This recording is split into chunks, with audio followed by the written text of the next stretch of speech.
আজকের রেসিপি বড়ি দিয়ে লাউ বাকল ভাজা। অনেক সময় দেখবেন আমরা লাউটা খাই, বাকলটা ফেলে দিই।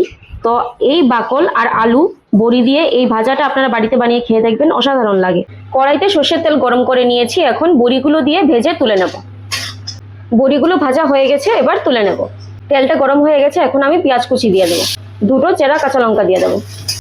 এখন আমি লাউ বাকলগুলো দিয়ে দেবো, সঙ্গে আমি ছোট আলু কেটে রেখেছিলাম সেটাও দিয়ে দেবো।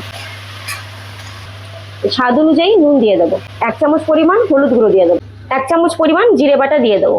অল্প জল দিয়ে দেবো যাতে পুড়া না লেগে যায়। এখন ভেজে রাখা বড়িগুলো অল্প ভেঙে দিয়ে দেবো। এখন আমি হাত দিয়ে অল্প জল ছিটিয়ে দেবো। 1 চামচ সবজি মশলা দিয়ে নামিয়ে নেব।